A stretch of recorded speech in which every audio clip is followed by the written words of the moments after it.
Raisel Iglesias goes back to work for Cincinnati. Opening day 2016. I'm Jim Day in the Diamond Club, and my pleasure to welcome in the manager of the 1990 World Champion Cincinnati Reds, Lou Piniella, and he was also the Grand Marshal of the Findlay Market Opening Day Parade. And I know you had never taken part in the parade because obviously you were busy as a manager when you were here in Cincinnati.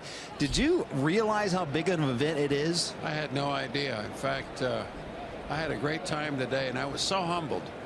What a humbling experience to be welcomed back into this town after a long time. And I had a lot of fun. I really did. But no, never in my wildest dreams would I think of opening day having that type of parade before you start the season. And the festivities, you've seen that before on the field, but you were the guy that had the pressure of throwing out that ceremonial first pitch. It's tougher than people think, isn't it? Well, I'm going to tell you, when I was here as a young manager, I threw second base a little further and I threw the ball today off the mound at 72 years old.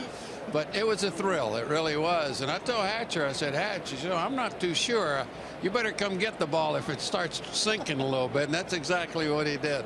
For those that don't know, Lou is back in the organization as a special advisor to the front office and also to owner Bob Castellini. And seeing you at spring training and putting that uniform on again, I think it's been the first time in 6 years, and you got to work firsthand with some youngsters.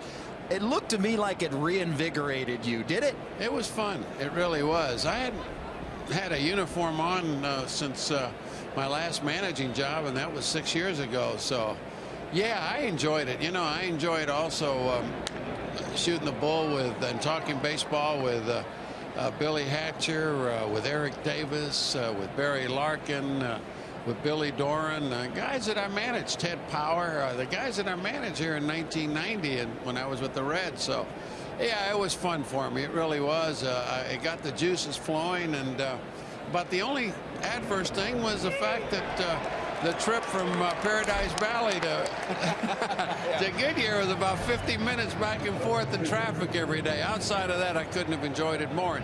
And what a great complex. Yeah. Oh, my gosh. I mean, it's a first-class complex. The people here in Cincinnati and Ohio should visit Arizona in the coming springs and see firsthand. A great place to work.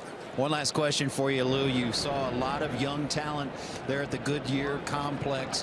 What do you think of what the Reds are going through now, and were you impressed at what you saw this spring? I really was. I was impressed with the manager and the coaching staff, how organized they were.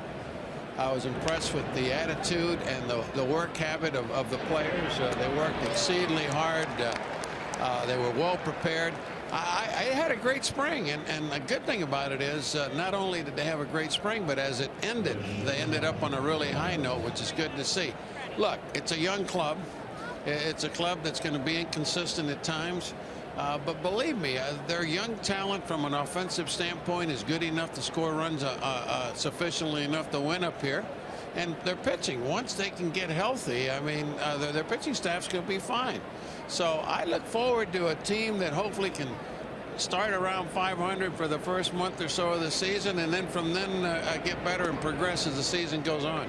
Lou, great to have you back. Thanks for your time. Thank you so much. That is Lou Piniella, guys, beloved here in Reds country. Well, he's beloved in a lot of places. I mean, I don't know anywhere where Lou Piniella has ever gone where almost every single person that had the chance to be around him doesn't come away saying, man, what a guy. You're right. What a guy.